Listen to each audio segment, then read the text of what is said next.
Biliran Province State University will celebrate its 53rd founding anniversary on August 31, marking its official establishment in 1972 as a higher education institution.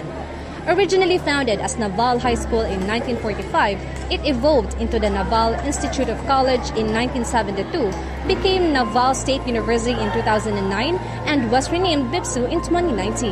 The annual celebration highlights both its founding and its continued growth and transformation over the years. In line with this, the Pillar publication seeks to gather insights and expectations from students regarding this upcoming celebration.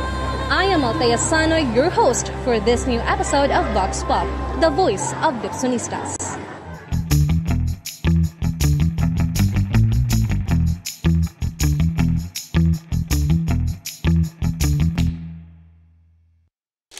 So, good morning po. May I know your name and program? I am Kyle C. Caparo from the School of Nursing and Health Sciences. I'm in second year. Hi, my name is Shizi Lauren Napolas Tawazan. I am first year student from BS Computer Engineering po. My name is Bon Drexler T. Caero. I'm also first year and CPE 1A. I am John Adrian G. De La Cruz po from BSED Filipino and shifty po. I am Jamal B. Meadows from Computer Science Studies. Here? Yeah, first year. Hello, I'm Kay Garlia and I'm from BSHM. Here? I'm third year. I am Bamba Marine and I am also from BSHM and also third year. I am Julian Espiliarga from BSED Social Studies 4th year. I am Abeto Palconet from BSED Social Studies 4th year. Hi, I'm Clarissa Maydato from Bachelor of Arts in Communication 2nd year. Marcos Ticabopong, ang program ko is Biscriptology, 2nd year. Okay, second year. So, nakakatong last nga founding anniversary na to. So, my question is, what are your expectations for BIPSU's upcoming founding anniversary since pag August 31 is mag-celebrate naman po siya? So, akong expectation karon para sa founding anniversary is mas interactive siya kasama sa mga students. More fun for the students para makakuan siya as a way to cool down ba kay kuan man stress na kayo. Dako tag expectation kay since first year kami tas bagan excited kami kay as a college bagan makaka-experience kami for bagan amoy ni namo pinakauna first time nga may experience kay tapos bagan we were expecting luwat nga damo bayan mga events damon kiritaon tas for sure mas nice ini kaysahan na amon kuan kayo yana bagan iba na gud na environment so bagan dida ako excited sa ganun. I think Cheesy almost answered it all na for me, pero I'm excited to join the entire school or each program. Maybe I will be participating also in lawn tennis. Maybe I'll enjoy the event also.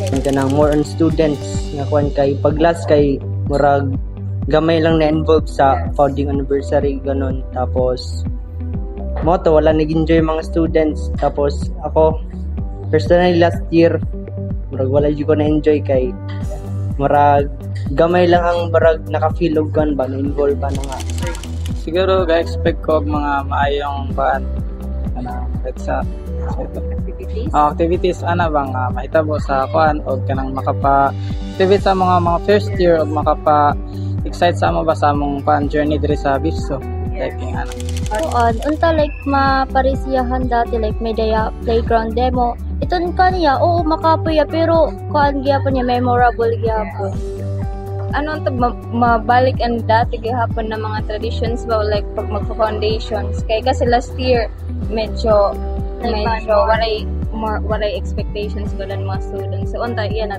tagaan ban mga first year and mas exciting na foundation. Maging memorable yun. Yes. Mas better pa ang security sa in times nga mga ingon ana because para rapod sa seguridad sa mga students and also murag there were times kasi nga di ba no naabot namin 4th year there were times nga mga ingon ana nga events, aga jud talaga mo labag sa mga protocols nga ipakuan sa school. And then mao to gusto na ako malasen kay there were some students nga dili mamati ug unsay mga guidelines. Some students makig-cooperate hira in this activity. Yan ang nga BIPSO founding anniversary nganin. Kuan natin, addition to her nga an iya ginyakan, syempre ang seguridad dapat paigtingon kay diri naton di natin namamalayan na damo ban masulod or kung ano kadamo ang tawo so dito.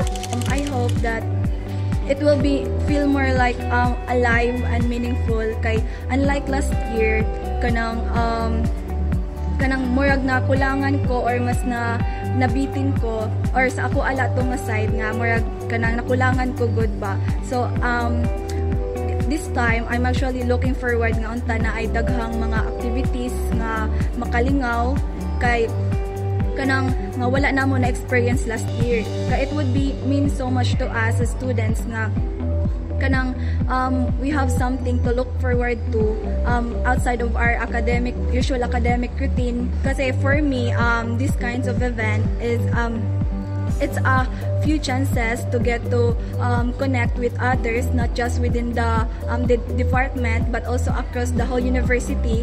Kay through this event makamit kita og new people, and I hope nga makamit og new friends and kanang even nga mag-enjoy lang as a part of the student community. Ang message ko lang dayton is ma-open ng mga activity like mga pauyag sadto, panran, tapos iba pa ng mga activity na makabulig ang mga estudyante basic criminology nga parang estudyante di BIPSO.